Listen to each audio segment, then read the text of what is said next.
hate gun control? Well, control sounds like a mandate. And nobody wants the mandate. No one wants to be controlled. But responsibility is still something that we can all go, yeah, I'll take responsibility. And a lot of the far right or the Republicans, they almost feel like responsibility is a value that they have ownership of. And it's a sense of almost pride and honor to be responsible. Do you have advice to particularly Democrats on this issue who, the minute they speak about gun control, Yes. I mean, you mentioned one thing, get rid of the word gun control. Right. But even without that, do Yeah. you have any advice on how they can speak? Quit patronizing. There's a whole lot of Americans that need you to at least meet them where they are and what they're understanding and how they've grown up on this issue with guns in their lives and how most of them do handle them responsibly. So don't cast them down as being archaic or cavemen and women and how could you? And when you're coming in hot, which sometimes the left does, on this issue and many others. Sometimes, well, yeah. Okay? Yeah. And is immediately saying, you idiot, you dumbass, what? How foolish. You've lost them. You've lost them. They get more defensive. Matthew McConaughey just did what most Hollywood actors wouldn't dare. He pushed back on a major network host and called out the political left-right to their face. During his recent sit-down on ABC, McConaughey didn't go along with the usual talking points. Instead, he spoke about school safety, government red tape, and why the entire debate in America is broken from the ground up.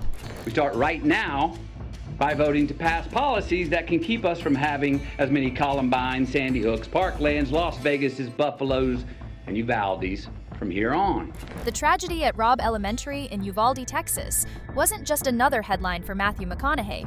He grew up in that town. He knew the streets, the people, the sense of community that tragedy ripped apart in a single afternoon. When the news broke, his wife Camilla was out of the country.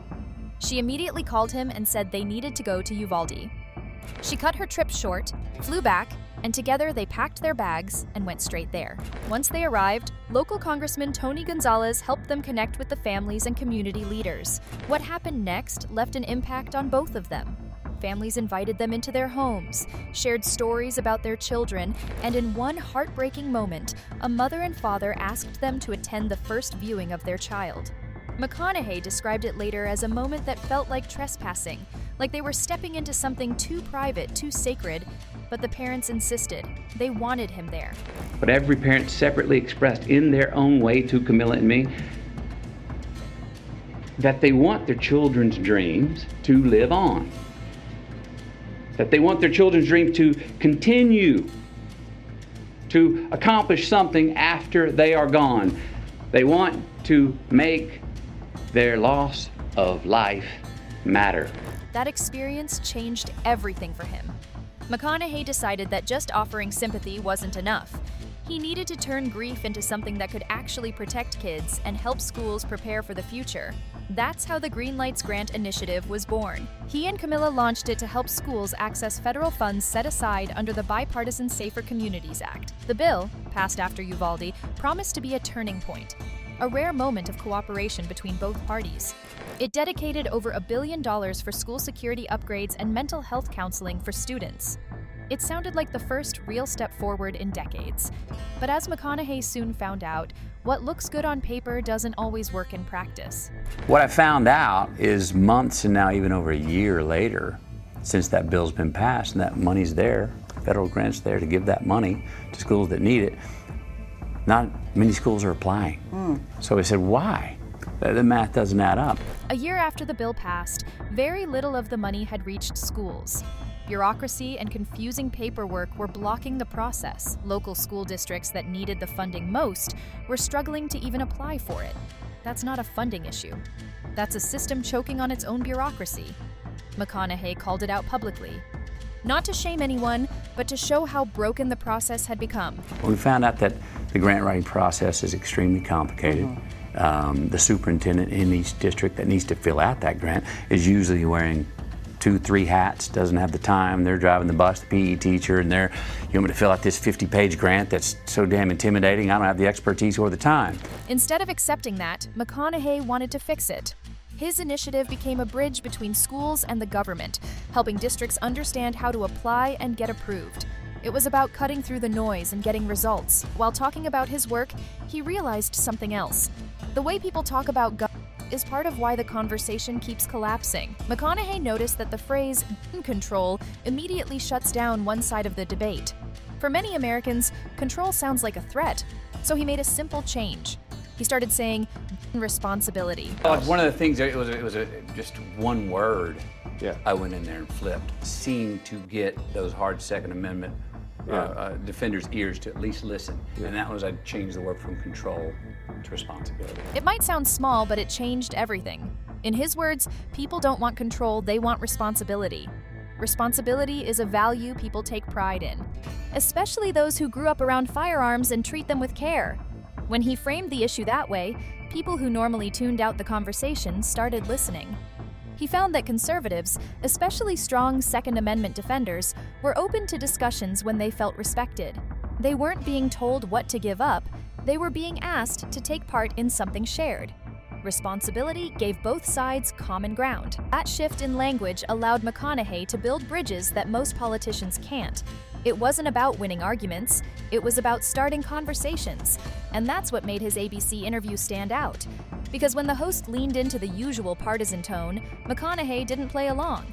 He pushed back with facts, reason, and a calm confidence that stopped the segment cold. Is the Greenlights Grant Initiative the answer to gun violence in schools? No, it's not. But it damn sure is a step in the right direction that can be compounded. Moving forward. When McConaughey sat down for the ABC interview, the conversation started in a respectful tone. The host began by praising him for his emotional speech at the White House just after the Uvalde tragedy. She mentioned how powerful it was to see him at the podium, speaking straight from the heart about the children who lost their lives. It was the kind of introduction that most guests would take as flattery. But McConaughey didn't linger on it. He acknowledged it briefly and then shifted the focus back to what mattered. He wasn't there to collect compliments. He was there to talk about what was actually being done to protect kids and why so many of those promises hadn't materialized. That's when the interview started to feel different. The tone changed from friendly to serious. When the host asked how Democrats could make progress on gun reform, McConaughey didn't deliver a political answer. He said the problem wasn't just policy, it was how they talked to people. Got all these grants that can help secure schools physically. It's also for mental health counseling for the kids in these schools. It's the first time it's happened. Bipartisan, it's come together, it's there. And it's already working in some ways. But there's billions of dollars that are still left to be spent. Because schools have to apply for these grants to get the money for safety, for mental health programs. It's a competitive process. The school, one, has to be aware, which a lot of them aren't, I found out. I was very surprised I found out. Some weren't even aware. Two, you have to apply for the grant, which we researched that. That's not an easy thing. That line landed like a punch. He explained that the left often walks into the room assuming moral superiority, speaking down to people instead of talking with them. He described how too many activists and politicians approach gun discussions by immediately attacking the other side, calling them idiots, or treating them like they're ignorant or heartless. He even imitated the tone, saying, "You idiot, you dumbass, how could you believe that?" And then he paused and explained that the moment you do that, you've lost the person you're trying to reach. They stop listening, and all you've done is reinforce the divide. McConaughey claimed Democrats need to stop treating gun owners like they're archaic or primitive. In his words, don't cast them down as cavemen and women. Most gun owners are responsible people who use firearms safely and respectfully. Ignoring that truth only pushes them further away. He wasn't defending recklessness, he was defending respect. What McConaughey was really saying is that progress only happens when people feel heard. You can't build policy on top of contempt. His words hit a nerve because he was expressing what millions of Americans already feel, that the national conversation has turned into a shouting contest where everyone's trying to win instead of understanding. And that's why his message stood out. He wasn't blaming one side or cheerleading for the other. He was pointing out something both sides refuse to admit. That tone and respect matter just as much as the policy itself. When you strip away the politics, what he's asking for is empathy. When Camilla and I went to Uvalde, the parents and the family members of the children that were asked for one thing: make their lives matter. It's rare to hear that kind of balance from a Hollywood actor. McConaughey didn't sound like a Republican or a Democrat. He sounded like a grown-up man. His entire approach was rooted in common sense. In his Esquire essay, written shortly after the Uvalde shooting, he said that both sides need to drop their egos, stop virtue signaling, and start focusing on practical solutions that protect children while respecting constitutional rights.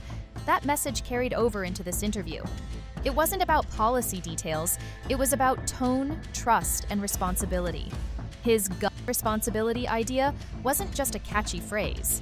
It reflected a larger frustration with how Washington handles everything, with endless speeches, gridlock, and promises that never reach the ground. People are tired of the noise. They want something that works. I've always seen myself, and it comes from my mantra, just keep living. You know, I'm a mammal, a child of God, a McConaughey, a Texan, and an American, and a human before I was ever a celebrity. Most Americans aren't living on the extremes. They don't see themselves in the fiery talking heads on TV or the hashtags that dominate social media. They're in the middle, tired of the fighting and ready for solutions that make sense.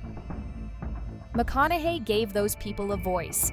He showed that it's possible to care about safety without demonizing ownership and to demand government action without turning every issue into a political battlefield. If you zoom out, there's a clear lesson here. Government inefficiency has become normal. The power of framing decides whether an issue moves forward or dies in argument. And the one thing missing from almost every major debate is respect.